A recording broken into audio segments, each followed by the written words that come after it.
Saudara Roy Suryo bilang berkas skripsi termasuk ijazah Jokowi yang digunakan saat mendaftar sebagai calon kepala daerah tidak ditemukan di KPU Solo dan juga Jakarta. Lalu seberapa penting keberadaan berkas skripsi dan ijazah Jokowi dalam kasus dugaan ijazah palsu? Apakah benar data salinannya pun juga tidak ditemukan? Kita akan bahas bersama sejumlah narasumber saya yang sudah hadir ke Studio Orange Kompas TV. Sudah ada Bung Rifai Kusumanegara yang selaku kuasa hukum Joko Widodo, kemudian ada Bung Ahmad Kozinudin yang merupakan kuasa hukum Roy Suryo CS. Selamat pagi Bapak-bapak, Assalamualaikum. Pagi Mbak Desti. Salam. Kemudian juga ada melalui sambungan daring bergabung bersama kita ada Prof. Hipnu Nugroho yang merupakan pakar hukum pidana Universitas Jenderal Sudirman. Selamat pagi, Assalamualaikum Prof. Hipnu. Selamat pagi Mas Rifai, Mas Kursudin. Prof. Enjang pagi.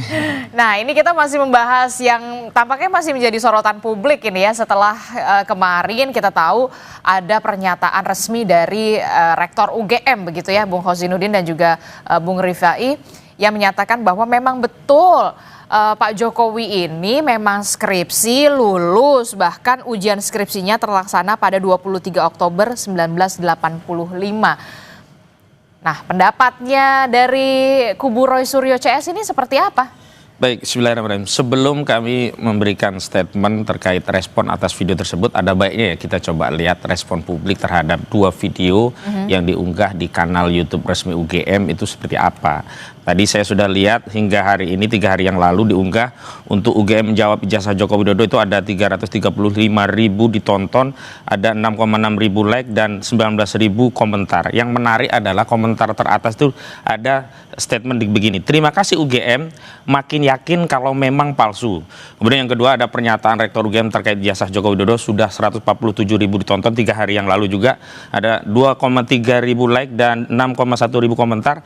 Yang menarik ada statementnya adalah cuma narasi, buktikan dong atau gugat saja RRT kalau berani. Dan kalau kita telusuri mayoritas komentarnya itu negatif ya, biasa dikatakan 80-90%. Dan kami ingin mengutip statement dari Prof. Wening dalam video tersebut yang dijadikan rujukan dalam pernyataan resmi dari Prof. Ova. Ya, ini ketika ditanya apa sih yang paling simpel ya untuk membuktikan seorang itu lulus dari sebuah kampus, yang bersangkutan menunjukkan ijazahnya. Itu tegas.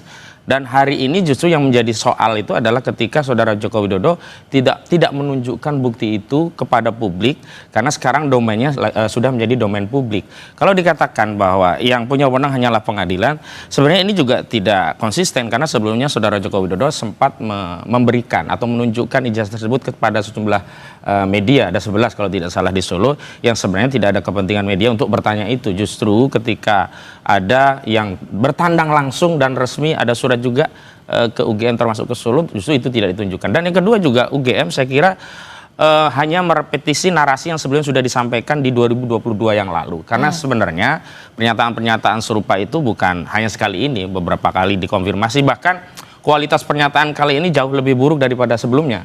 Karena nyaris hanya narasi tanpa menunjukkan bukti. Kalau sebelumnya ya Sigit Sunarta itu masih sempat sambil menunjukkan fotokopi ijazah. Jadi data apa yang seperti yang Anda inginkan diperlihatkan? Ada berkas skripsinya atau seperti apa sebenarnya? Sesuai janji yang pernah disampaikan oleh UGM bahwa UGM memiliki data setidaknya 32 atau 34 bukti yang itu mengkonfirmasi bahwa benar Saudara Joko Widodo pernah menempuh pendidikan di UGM, dan kemudian dalam statementnya dikatakan ya telah diberikan tanda kelulusan sesuai dengan ketentuan. Nah, persoalannya kan ketika Rismon Sianipar dan kawan-kawan datang ke UGM itu tidak ditunjukkan, dan kemudian ketika ditunjukkan satu dokumen yang ada masalah di sana, misalkan skripsi yang tidak ada lembar pengasahan, kemudian di dalam podcast itu didalihkan bahwa itu hanya masalah teknis begitu. Nah, dalih-dalih seperti ini kan kemudian membuat masyarakat itu makin ragu, apa benar kampus sekelas UGM bisa luput hal-hal yang sifatnya teknis, tapi ini penting sekali. Kenapa? Karena tanpa lembar pengesahan tentu sebuah skripsi itu tidak bisa dikatakan sebuah skripsi yang sah. Dan kalau seseorang tidak bisa menghasilkan skripsi yang sah, mana mungkin dia bisa divisuda. Hanya memang ada statement yang menarik dari UGM itu di poin 10, kan ada 10 poin itu. Betul. Poin 10 itu dinyatakan bahwa terkait ijazah yang sudah diserahkan kepada alumni, maka tanggung jawab dokumen itu sudah murni tanggung jawab alumni. Dan kalau nanti terbukti ya dokumen tersebut disalahgunakan, misalkan terbukti palsu, begitu UGM akan menempuh proses hukum sesuai dengan ketentuan peraturan perundang-undangan yang berlaku apabila itu sudah terbukti. Sayangnya hari ini kan semestinya tanpa menunggu proses hukum, ini kan kaitannya dengan kredibilitas ya, reputasi sebuah kampus UGM. Kalau memang UGM itu butuh ya reputasinya kembali dan kemudian publik percaya bahwa Saudara Joko Widodo memang pernah dididik oleh UGM dan pernah juga diberi sertifikat sesuai dengan ketentuan oleh UGM, apa susahnya sih untuk menunjukkan dokumen? Jadi saya lihat UGM mengadopsi cara yang sama untuk bertahan sebagaimana diadopsi oleh kubu Jokowi, yakni tidak menunjukkan bukti-bukti yang itu akan mengkonfirmasi dan melegakan ya ruang publik bahwa benar Saudara Joko Widodo pernah lulus di UGM. Jadi harapan kubu Roy Suryo CS ini ketika Rektor UGM menyampaikan dan tambahannya menariknya, kenapa ini disampaikan setelah dokumen-dokumen itu dikatakan oleh UGM disita oleh polisi, dan itu kan bisa menjadi dalih lagi bagi UGM lah, hari ini kami tidak mungkin bisa menunjukkan karena itu sudah disita oleh polisi. Dan hal seperti ini sebenarnya kan hanyalah repetisi narasi dan kemudian repetisi apologi dari satu kampus yang harusnya tidak demikian, dan ini tidak lepas dari latar beberapa hari sebelumnya itu klien kami, yakni RRT istilahnya, Roy ya, kemudian Rismond dan Tiva itu menerbitkan buku Jokowi's White Paper, dan di dalamnya justru memuat berbagai data-data yang kemudian menguatkan kesimpulan bahwa ijazah ini bermasalah. Oke, Bung Fai, bagaimana respon Anda, tanggapan Anda terkait dengan komentar dari Bung Kozinudin? Ya, jadi sebenarnya kan soal ijazah sendiri pernah ditunjukkan ya oleh Pak Jokowi. Baik kepada para wartawan, waktu di Polda juga pertama kali membuat LP ditunjukkan tapi dibawa lagi, lalu kemarin disita, waktu di Bareskrim juga pernah diambil untuk lapor. Jadi sudah berkali-kali juga ditunjukkan, bahkan waktu di Bareskrim kan ada juga fotonya itu pada saat Adi Ipar menyerahkannya. Jadi barang itu tentunya ada, dan selama ini pun juga, ini kan kalau tadi kan mengomentari komentar dari Ibu Rektor bahwa setelah ijazah diberikan bukan tanggung jawab kami. Betul, ya memang tanggung jawab pemegang, dan hampir setiap pilkada berkali-kali itu ijazahnya juga dilegalisir. Artinya waktu melegalisir, salah satu kewajiban legalisir adalah kan ijazah asli dibawa.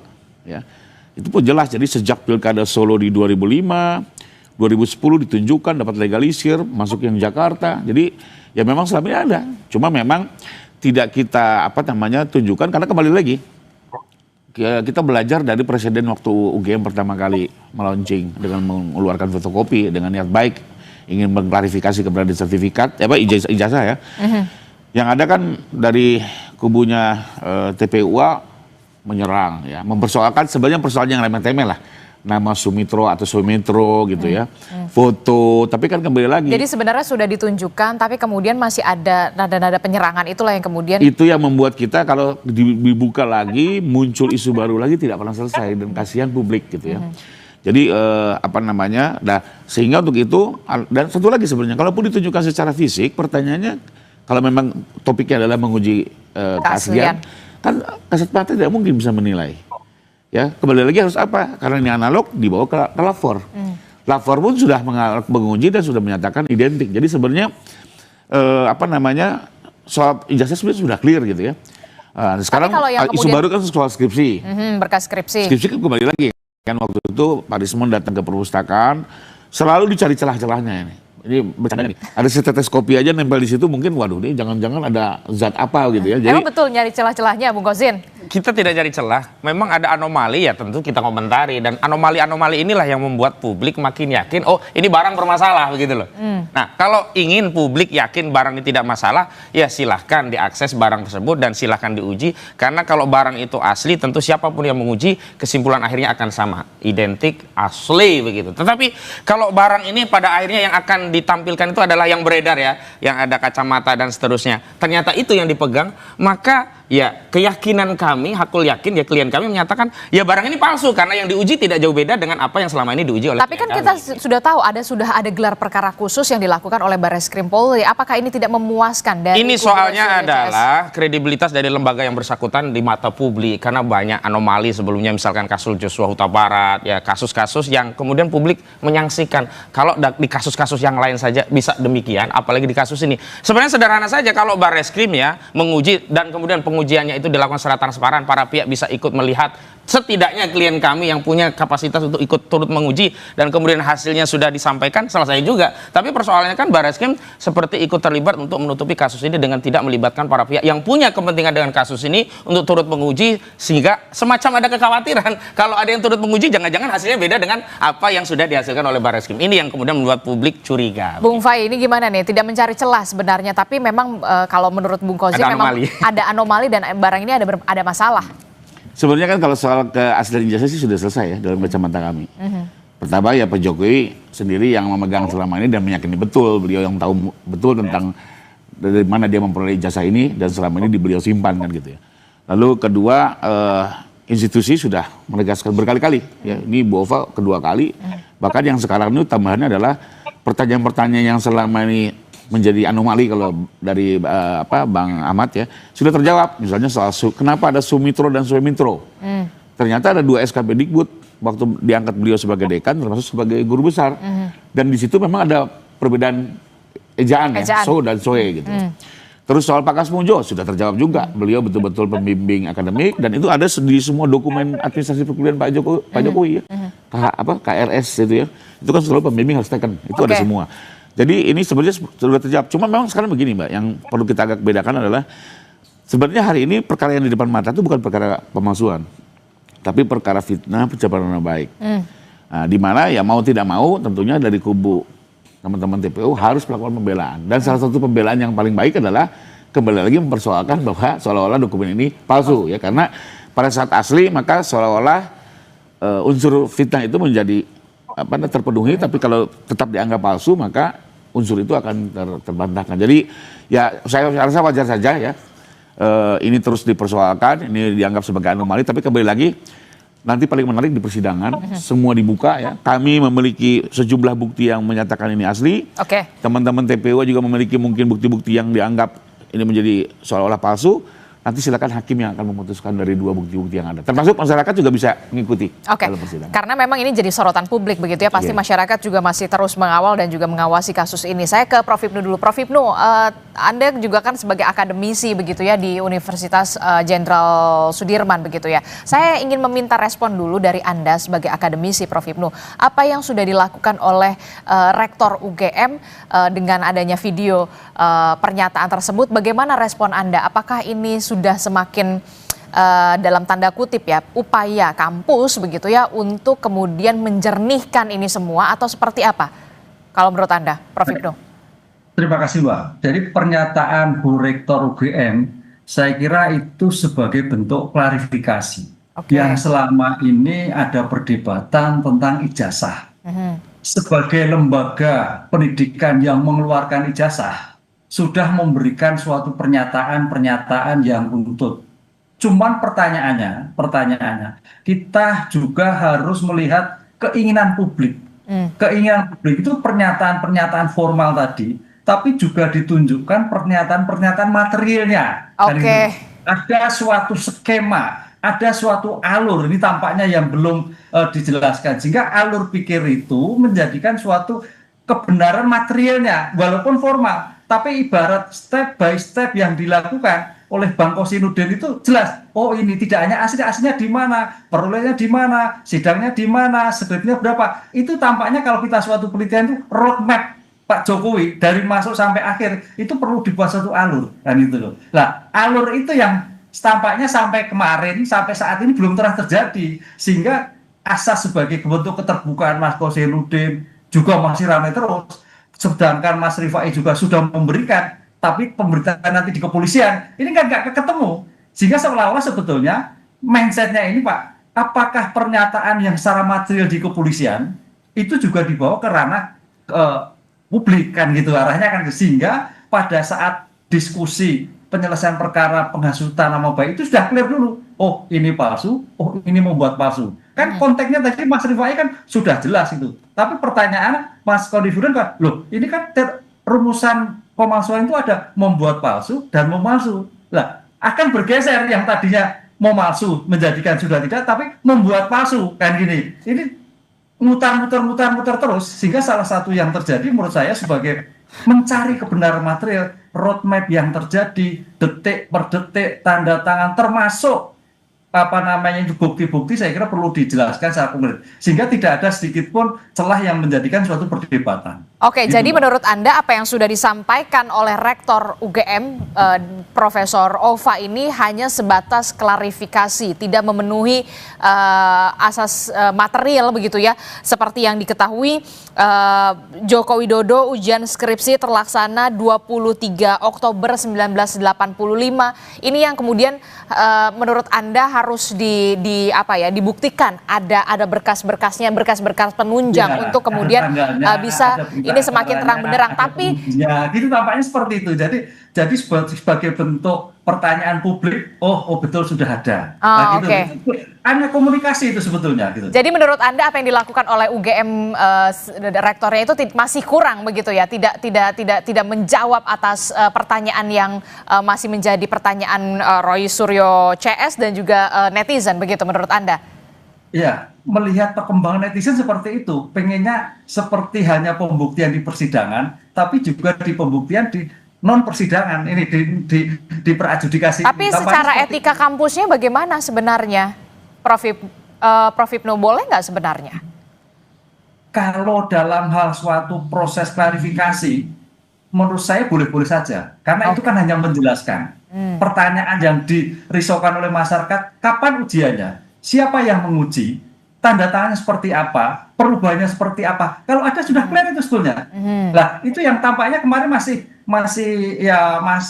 normatif sekali gitu loh. Sehingga netizen bongkos netizen kalau dijelaskan sampai A sampai Z mungkin clear. Sekarang pertanyaannya mau ijazahnya aja belum clear kan gitu kan. Sekarang kan yang kejar kan bagaimana perolehan ijazah yang bersangkutan. Nah. Apakah memenuhi standar? Apakah ini yang terjadi kan seperti itu. Lah itu kewenangan dia menjelaskan secara limitatif bagus itu. Tapi kalau dari Anda kan ya memang akademisi di kampus lah ya, hidup di kampus begitu. Nah, berkas skripsi sebenarnya pihak kampus itu sebenarnya megang nggak sih, nyimpen nggak sih berkas skripsi seharusnya? Ya, berkas skripsi yang kita nggak tahu tahun itu Mbak ya. Kalau tahun sekarang, itu yang diberikan adalah fakultas 1, kaprodi 1, pembimbing 1. Kalau 3 pembimbing ya 3 pembimbing. Kalau sekarang itu sudah zamannya Digital. sebagai bentuk bukan kertas ya, sekarang sudah CD sudah disampaikan sama mana. Ada 4 poin itu menerima fakultas, pembimbing, penguji diberikan semua. Sekarang loh ya, kan nggak tahu kalau dulu gitu. Oke. Jadi tapi begini yang juga menarik adalah Rektor UGM Prof. Ova ini menegaskan tidak bertanggung jawab atas fisik ijazah yang beredar begitu ya di media sosial, baik di media sosial dan juga memang yang sudah diserahkan kepada Jokowi atau alumni begitu. Bagaimana respon Anda terkait dengan pernyataan Rektor UGM itu? Ya betul. Jadi pertanggungjawaban lembaga pendidikan yang sudah menelurkan seorang mahasiswa kemudian lolos, bukti-bukti akuratnya sudah selesai. Sekarang pertanyaannya kan lembarnya ini, apakah ini dalam ada suatu perubahan, apakah ada suatu hilang mungkin suatu saat kan banyak juga ini, waduh ijazah saya hilang nih, mencari duplikatnya atau minta surat keterangan dari yang bersangkutan, bisa jadi. Tapi kalau memang tidak ada kekhawatiran terkait hilang, merubah, rusak, atau hanyut karena bencana alam, saya kira aman-aman saja. Ini yang terjadi karena pertanggungjawaban lembaga pendidikan adalah setelah selesai wisuda dan memberikan clear sudah selesai. Apakah itu ada perubahan, apakah itu ada hilang, itu sudah bukan pertanggungjawaban tapi sebagai pertanggungjawaban lanjutan. Ketika hilang akan diberikan salinan ataupun surat keterangan yang bersangkutan. Oke, saya ke Bung Fai.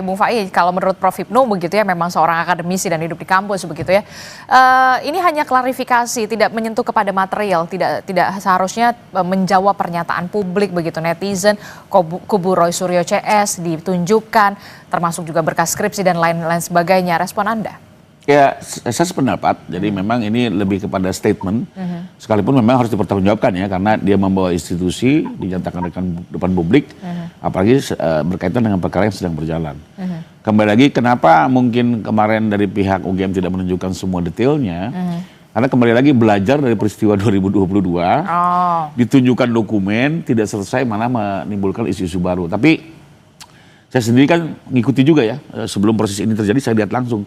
Ini blessing, Mbak. Jadi gini, Sebenarnya saya kasihan loh sama terutama Pak Sigit. Bayangkan dia sebagai dekan harus membuka dokumen 30 tahun yang lalu.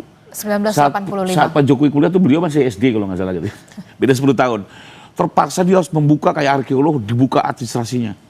Tapi alhamdulillah gara-gara kasus ini, Mbak, semua dikumpulkan dan ternyata memang fakultas kehutanan itu, mohon maaf, jumlah mahasiswa nggak begitu banyak dibanding ekonomi atau hukum ya. Kala itu. Jadi dokumen ini semakin dikumpulkan, sekarang saya malah terkaget-kaget. Segala bukti transfernya ada, semua dokumennya kecil-kecil. Nama Pak Kasmujo yang dulu juga saya masih mempertanyakan, jangan-jangan ini kelupa gitu. Ternyata jelas sebagai pihak akademik. Jadi saya lihat langsung, Mbak, sudah lihat langsung semua dokumennya. Dan nanti mungkin ya kembali lagi contohnya, siapa yang penguji skripsi? Saya lihat betul. Yang menguji itu ada berita acaranya yang tanda tangan Prof. Ahmad Suminto sebagai ketua, ada Insinyur Sofyan dan Insinyur Burhanuddin. Nilainya pun A gitu ya. Akhirnya ini semua dicari. Memang waktu mungkin awal didatangnya kan ditanya mana, ya bingung 30 tahun yang lalu ya, butuh waktu. Tapi gara-gara persoalan dikumpulkan semua dan percaya deh itu semua sudah disita penyidik. Nanti di sidang akan diperlihatkan semua satu persatu pasti. Tentunya juga hakim akan mempertanggungjawabkan putusan ini kepada publik ya. Ada kesempatannya ditunjukkan semua satu persatu dan diklarifikasi nanti oleh pihak-pihak yang bersangkutan ya. Contohnya kita bandingkan dengan skripsi-skripsi lain. Nah, pemegang skripsi juga kita sudah BAP. Jadi dia nyatakan betul sama-sama dari fakultas lain di tahun yang sama. Saya cetak di perdana, hasilnya identik. Jadi memang untuk saat ini sepertinya belum bisa ditunjukkan karena kembali lagi biar tidak tambah riuh. Ya. Tapi mungkin solusinya kita dorong saja agar segala persidangan di persidangan nanti dibuktikan. Akhir dari segalanya. Nah itu supaya tidak riuh kalau kata Bung Fai. Ya itu kan praduga. Dan sebenarnya kalau apa yang dialami Bung Rifai itu juga dilakukan, disampaikan ke Rosuryo, mungkin juga bisa lebih teduh, lebih awal begitu. Ini kan semua asumsi.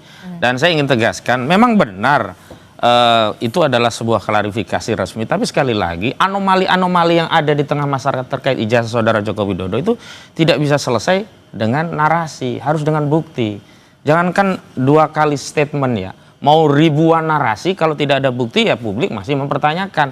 Soalan sekarang yang dihadapi oleh publik itu rujukan dari statement itu apa? Misalnya soal SK dari Ahmad Sumitro bahwa beliau ya sudah dikukuhkan, tapi SK-nya sudah lebih lama sehingga kapanpun bisa digunakan walaupun ada pengukuhan. Kan tinggal disepil, ini loh SK-nya, oh ternyata ada yang Sumitro, oh ternyata ada yang Soemitro, oh berarti semuanya nggak ada masalah. Kan yang disampaikan oleh Sigit Sunarta hanya menjelaskan bahwa itu biasa, lazim, ada dulu di 80 ada ejaan yang disempurnakan, ada yang kemudian 8 ada yang pakai Soe, ada yang pakai Su, tetapi itu semuanya narasi. Nah, kalau ada dokumen ini loh yang Soe, ini loh yang Su, oh kemudian publik selesai satu urusan tentang Soemitro dan Sumitro. Yang kedua, kan kembali justru mengulangi sesuatu yang selama ini diperdebatkan dan justru menambah publik tidak yakin. Contoh soal Kasmujo. Kasmujo kan kembali diakui bukan dosen pembimbing skripsi tapi dosen pembimbing akademik. Sementara penelusuran Rismon saat datang ke rumahnya, Kasmujo itu membantah 2 hal sekaligus. Pertama, dia bukan dosen pembimbing skripsi. Kedua juga bukan dosen pembimbing akademik. Kemudian baru lari, oh ternyata dosen pembimbing skripsinya Ahmad Sumitro. Lah kita nggak bisa telusuri karena yang disebut itu sudah meninggal. Dan semua statement dari orang-orang UGM ini kan juga bukan orang yang mengalami, melihat, mendengar sendiri. Karena bukan periode saat Jokowi kuliah mereka belum menjabat di situ. Akhirnya apa? Kita itu hanya dihadirkan testimoni de audito dalam konteks hukumnya. Sayangnya ini bukan dalam proses pro justisia. Kalau dalam proses pro justisia semua pernyataan ini tidak bernilai. Karena bukan yang mengalami langsung. Oke, jadi kalau menurut kubu Rosuryo CS tidak perlu narasi tapi kemudian perlunya bukti. Ya. Lalu bagaimana proses hukum selanjutnya nanti kita akan lihat. Usai jeda kami masih akan lanjutkan lagi. Jadi tetaplah bersama kami di Sapa Indonesia Pagi. Kami akan segera kembali.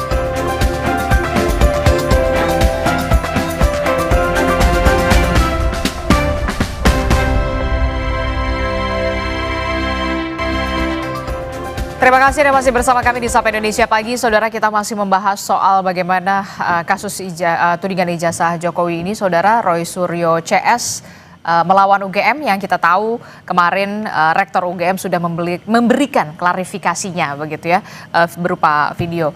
Saya ke Bung Fai. Bung Fai, kalau tadi Bung Khozinuddin bilang nggak perlulah kita narasi-narasi, yang penting buktinya. Nah, sudah siap pembuktiannya nanti di persidangan? Sudah, bahkan penyidikan ini kalau nggak salah sudah hampir sekitar, karena kami menerima SP2HP ya, jadi ada perkembangan. saksi sampai dengan 2 minggu kemarin itu sudah 99. 99? Ya, masih berjalan loh ya. Jadi belum nanti saksi ada charge ya, saksi yang meringankan. Kami juga masih terus berjalan. Terus itu kalau kita bisa lihat klasternya apa terus saja? Bukti itu kalau nggak salah sudah sampai berapa ratus bukti ya? 600 bukti. 600 bukti dan 99 saksi. Ya kembali lagi, ya saya pikir sih teman-teman polisi mencoba hati-hati, profesional dan komprehensif ya. Jadi semua diuji, ya skripsi Pak Jokowi dengan skripsi yang soal perdana itu loh, yang soal lembar pengesahan itu diuji dengan fakultas-fakultas lain, dikumpulkan semua. Sampai betul Pak Roy juga kan semalam komplain, jadi waktu datang ke sana banyak dokumen-dokumen yang memang sudah disita gitu ya. Kembali lagi kan sekarang polisi pun harus mempertanggungjawabkan ini di muka publik, ya, bukan hanya kepada pelapor, bahwa betul-betul sudah bekerja secara komprehensif dan profesional, termasuk juga nanti kan selain ijazah juga skripsi ya, jadi semua udah dikumpulkan dan sekarang dalam proses lapor, ya kalau nggak salah, kemarin kan dipertanyakan oleh teman-teman dan mungkin juga agak lama, beda kalau yang kemarin di Mabes Polri kan hanya sekitar 20 dokumen yang dibandingkan ya, kalau yang sekarang cukup banyak ya. Teman-teman lapor harus bekerja lebih ekstra ya. Tapi kembali lagi ini semua nanti kan akan ada hasilnya dan akan ditujukan ke publik. Termasuk satu persatu dokumen loh. Saya sendiri satisfied ya melihat sampai dikumpulkan masih ada bukti bayar 35 tahun yang lalu ya, lalu KHS-nya, KRS-nya gitu ya. Itu ada semua gitu ya. Sampai SK Mendikbud pengangkatannya Pak Sumitro waktu menjadi dekan itu kan berapa puluh tahun lalu tuh. Dan rupanya administrasinya cukup baik ya. Sekalipun memang kemarin dari pihak kampus kan membutuhkan waktu karena ya kembali lagi kan beliau 35 tahun ya harus mencari-cari. Jadi ya mudah-mudahan sih menurut saya nanti pada saatnya dan saya yakin semua akan dibuka. Satu Secara persatu dokumen terang-benderang akan dibahas dan mungkin juga akan di-challenge oleh teman-teman. Nah itu gimana Bung Khozin? Ada 99 saksi dan 600 bukti. Baru sekarang loh ya, masih terus berkembang. 600 bukti yang memang nanti bisa bertambah lagi. Iya, persoalannya kan bukan banyaknya bukti atau banyaknya saksi, tapi relevansi pembuktian dengan masalah yang dipersoalkan. Atau kesaksian itu relevankah atau tidak dengan pembuktian yang sedang dipersoalkan. Misalnya kami punya presiden di Surakarta saat menangani kasus Bambang Tri. Banyak saksi-saksi itu yang sebenarnya tidak memenuhi kualifikasi. Kenapa? Misalkan kepala sekolah, dia hanya memberikan keterangan terkait dokumen. Dan dokumen itu juga ketika dikejar, siapa yang bertanggung jawab juga tidak diketahui. Dan kemudian ada sejumlah dokumen yang bertentangan, mereka pun tidak bisa menjelaskan. Memang problemnya ini adalah ini peristiwa lampau sehingga saksi-saksi yang langsung melihat, mendengar, dan mengalami sendiri itu tidak ada. Akhirnya saksi itu adalah wakil dari otoritas dari lembaga yang menerbitkan dokumen. Dalam ini kalau di UGM mungkin ya dekan-dekan hari ini, dosen-dosen hari ini, rektor hari ini, tidak mungkin. Atau mungkin sebagian ada kayak Pak Kasmujo, itu kan masih saksi sejarah. Tapi kalau Pak Ahmad Sumitro kan juga sudah tiada. Artinya memang ada beberapa yang kualifikasinya itu testimoni de audito. Dan itu mungkin ya diperbanyak dengan harapan kalau banyak yang testimoni de audito ini bisa memberikan keyakinan. Bagi kami ya nggak bisa, sepanjang dia tidak melihat, mendengar, dan mengalami sendiri, itu juga tidak punya relevansi untuk memberikan keterangan saksi. Yang kedua, nah masalahnya itu kan ijazah. Kami pernah tanya, saudara-saudara ini meyakini ijazah saudara Jokowi asli. Pernah lihat nggak? Nah saat itu mereka hanya menggunakan logika bahwa kami nggak mungkin, nggak yakin. Kenapa? Ini kan sudah jadi presiden. Kalau nggak kan nggak mungkin bisa calon jadi presiden kan ijazahnya. Makanya juga sempat gitu. disinggung juga sama Bung Roy Suryo soal KPU Surakarta, ya. KPU Jakarta. Dan itu yang menyebabkan UGM tidak bisa lepas tanggung jawab terhadap ijazah yang dimiliki Jokowi. Kalau alumni secara umum bisa dikatakan itu tanggung jawab pemegangnya. Tapi khusus Jokowi, karena ijazah ini pernah digunakan untuk menduduki jabatan publik dan dalam prosesnya sesuai ketentuan 169 Undang-Undang Nomor 7 Tahun 2017 tentang Pemilu, syaratnya minimum SMA dan sederajat, dan situ ada bukti-bukti dokumen dari ijazah harus diverifikasi, dan otoritas penyelenggara pemilu dalam hal ini KPU pasti akan menanyakan kepada lembaga pendidikan tinggi yang menerbitkan. Berarti UGM ikut terlibat untuk melakukan verifikasi terhadap syarat-syarat pilpres, sehingga tidak benar juga kalau UGM kemudian buang badan, oh kalau sudah punya alumni sudah tanggung jawab pribadi. Sepanjang dokumen itu tidak pernah digunakan untuk jabatan publik dan sepanjang tidak ada verifikasi lanjutan dari lembaga penerbit, memang UGM bisa mengatakan itu. Dalam kasus Jokowi nggak bisa. Dia pilpres pasti ke UGM, dia pilkada wali kota ke UGM, pilkada gubernur DKI ke UGM. Siapa yang kemudian memberikan pensahihan, legalisasi terhadap dokumen itu? Kan UGM. Begitu. Bagaimana Bung Fai? Ya memang saya sependapat, jadi ya, intinya tidak bisa langsung melepas begitu, karena bagaimanapun salah satu verifikasi kami kan adalah selalu terjadi proses legislasi di setiap tahapan pemilu. Legalisasi ini prosesnya Mbak, di semua kampus Indonesia pasti harus tunjukkan ijazah asli, dicek, baru dicap. Nah, artinya setiap 5 tahun sekali, hampir setiap 5 tahun sekali selalu ada proses verifikasi itu. Jadi pertanyaannya kenapa delegalisasi? Kalau Anda tidak yakin kan begitu. Tentunya kami yakin ini asli ya, makanya dilegalisasi. Jadi terkait soal legalisasi juga tetap harus dijawab oleh pihak UGM. Sekalipun kembali lagi kalau kami sih sangat yakin karena selama ini Pak Jokowi yang memegang langsung ijazah itu tidak pernah kemana-mana. Dilegalisasi berulang-ulang dan hasil lapor kemarin sebenarnya sudah membuat kami ya PH pun harus diyakinkan loh ya karena kami juga bukan saksi yang melihat langsung. Hasil lapor kemarin juga membuat kami yakin bahwa oh ini clear. Ditambah lagi nanti dengan penambahan baru ini ya lapor yang kedua. Tapi kemudian Bung Hussein juga mempertanyakan, nggak perlulah banyak-banyak kuantitasnya ada 99, 600 bukti, tapi secara relevansinya, secara saya kira kualitas. sekarang ini tidak sedang membuktikan peristiwa, tapi membangun narasi untuk meyakinkan peristiwa. Sudah bergeser, seolah-olah dengan banyaknya saksi, banyak dokumen itu mengkonfirmasi bahwa oh Jokowi itu memang asli dan adalah alumni UGM. Tapi persoalan lanjutannya adalah, ini kan sekarang UGM mencoba mempertahankan statement sebelumnya, yakni itu alumni UGM, pada saat yang sama berusaha buang badan untuk tidak bertanggung jawab. Padahal kalau ijazah ini terbukti palsu, 55 ayat 1 ke 1 KUHP, UGM terlibat. Nggak bisa itu buang badan. Saya berikan kesempatan juga kepada Prof. Hipnu. Saya bertanya Prof. Hipnu, ini bagaimana mekanismenya nanti akan seperti apa pembuktian di persidangan kalau ini masuk sampai ke tahapan persidangan. Tadi juga disebutkan oleh Bung Fai, ada 99 saksi bisa saja bertambah, ada 600 bukti bisa saja bertambah. Nanti akan seperti apa mekanismenya? Kalau saya membayangkan ya, kalau ini sampai ke persidangan begitu ya, ini akan menjadi persidangan pertama soal kasus ijazah seorang presiden. Dan heboh. Dan heboh pasti. Ya, heboh. Silakan. Ya, ini Mbak, ya pasti masuk persidangan karena sudah diperiksa semua kan, gitu kan. Pengadu sudah diperiksa, teradu sudah terperiksa dan sebagainya. Dan yang paling menarik nanti, menurut pikiran saya, Bang Kosinudin, Bung Roy itu akan menanyakan dulu konsep keaslian tadi.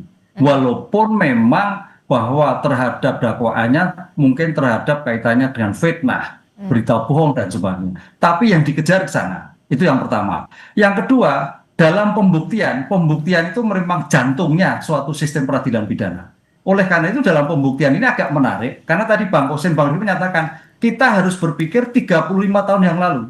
35 tahun lalu dokumennya seperti apa, keterangan saksinya seperti apa. Apalagi kalau memang mengendalikan saksi temannya Pak Jokowi sudah pensiun semua. Tanda petik mungkin pengurangan, sudah berkurang pemikirannya, mungkin sudah lupa, dan sebagainya. Ini yang terjadi. Oleh karena itu, kalau itu yang terjadi, untung ada putusan MK, Bang Rifai Makhludir, bahwa suatu keterangan saksi itu tidak harus sendiri. Jadi konsep testimonio de audito itu ada suatu celah lagi. Nah, itu yang diajukan Bang Yusri kan masalah. Putusan MK, atau pakai itu monggo terserah. Terhadap keterangan saksi itu harus melihat sendiri. Oleh karena itu nanti hakim, penasihat hukum, kuncinya adalah membuat suatu relevansi antara bukti, antara saksi. Relevansi antara saksi dengan saksi. Relevansi antara bukti dan bukti. Itu yang agak sulit nanti untuk merekomendasikan bahwa ini bernilai atau tidak bernilai. Nah, karena dalam suatu sistem pengungkapan perkara itu semakin lama diperiksa, semakin sulit. Oleh karena itu dalam ilmu hukum pengungkapan peristiwa, kecepatan penyelesaian perkara adalah semakin baik. Nah, ini tidak. Ini berpikir 35 tahun yang lalu. Mudah-mudahan saksi-saksinya masih cerdas, masih ingat semua. Kalau tidak, besok jadi ramai Bang Rifai. Yang lupa, yang harus sabar-sabar melihat seperti ini. Kan sudah lama semua. Karena sudah lama sekali. Tidak. Dan itu menjadi tantangan tersendiri pastinya ya dari saat pembuktian ya. Prof. Hipnu ya. Nah itu gimana Bung Fai? Tadi dikatakan ini menjadi tantangan tersendiri dalam pembuktian persidangan. Saksi-saksi yang dihadirkan ya mohon maaf ini sudah lanjut usia semua. Ada yang lupa, bahkan ada yang wah pasti nggak inget lah udah 1985. Betul, jadi memang itu salah satu tantangan kalau kita merekonstruksi sebuah peristiwa 35 tahun yang lalu ya. Jadi lebih banyak tentunya kan dokumen-dokumen lambau ya, kalaupun saksi-saksi ini kan mayoritas ya mungkin paling sepuh Pak Kasmujo gitu ya, dan beberapa teman-teman lain. Tapi kembali lagi saya percaya hakim di Indonesia sudah terlatih memeriksa perkara-perkara seperti ini, dan di dalam sistem pidana kan ada model pembuktian yang saling bersesuaian. Jadi adanya kesesuaian antara yang tadi sudah diulas antara saksi, keterangan saksi, bukti ya, lalu juga misalnya ahli yang sudah melakukan lapor itu nanti akan dilihat mana yang sesuai, yang saling menguatkan, maka fakta-fakta itu yang dianggap berdiri menjadi fondasi tadi pada saat memutus. Makanya kembali lagi mungkin penyidik sendiri mencoba karena sudah tahu lampau, maka dia coba menghadirkan hampir seluruh buktinya, tidak lain untuk nanti membantu bisa dikonstruksi sebenarnya apa sih yang terjadi saat itu gitu ya.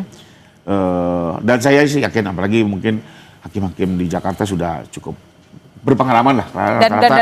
Hakim di Jakarta ini sudah praktik hampir 40 tahunan gitu, jadi sudah cukup mumpuni lah. Oke, terakhir Bung Kozin, apa closing statement Anda terkait dengan ya itu tadi akan ada tantangan tersendiri pada saat pembuktian? Oh, kami simple, kami nggak ada tantangan sama sekali karena kami itu hanya cukup membantah. Karena dalam kasus ini yang punya beban pembuktian adalah jaksa. Dalam proses pelaporan adalah pelapor begitu. Dan dalam konteks membantah kami sederhana saja. Kalau ternyata ini kan nggak perlu ratusan dokumen, nggak perlu 90 orang saksi dan seterusnya. Kami hanya akan melihat ijazahnya itu apakah yang selama ini diteliti oleh Roy Suryo. Kalau ternyata yang ditunjukkan itu adalah itu, ya sudah palsu, selesai bagi kami, begitu saja, begitu loh. Jadi yang lain-lainnya itu tidak relevan lagi dibahas bagi kami. Karena statement mereka itu kenapa mengatakan itu palsu, dasarnya adalah ijazah yang beredar, kemudian diteliti, yang dulu itu pernah juga dipakai di KPU, yang sudah diupload, yang belakangan ya dibantah tidak pernah menggunakan, padahal ijazah itu pernah digunakan untuk Pilpres, sudah diupload di KPU dan itu bisa diakses publik saat itu walaupun sekarang nggak bisa. Nah, ini belakangan dibantah bahwa itu bukan yang beredar berasal dari saudara Jokowi. Kuncinya satu, kalau nanti ternyata dokumen ijazah itu adalah yang selama ini diteliti, sudah palsu begitu. Oke, baik, terakhir kita ke Prof. Hipnu. Prof. Hipnu, kalau menurut Anda dari kacamata Anda, Prof. Hipnu, butuh berapa lama, berapa bulan untuk kemudian bisa menyelesaikan persidangan ini yang di dalam tanda kutip ya kompleks sekali? Kalau dalam suatu sistem peradilan pidana, Mbak, cepat atau tidak tergantung apakah masing-masing terlapor dilakukan upaya paksa. Kalau upaya paksa itu misalkan maaf penahanan. Kalau suatu perkara tidak dilakukan upaya paksa, waktu terbatas. Oh, ini bisa-bisa nanti waduh lagi masuk angin, waduh lagi giginya sakit, mundur-mundur terus nanti. Ini yang terjadi. Oleh karena itu saya kira ini nggak bisa cepat, ini lama.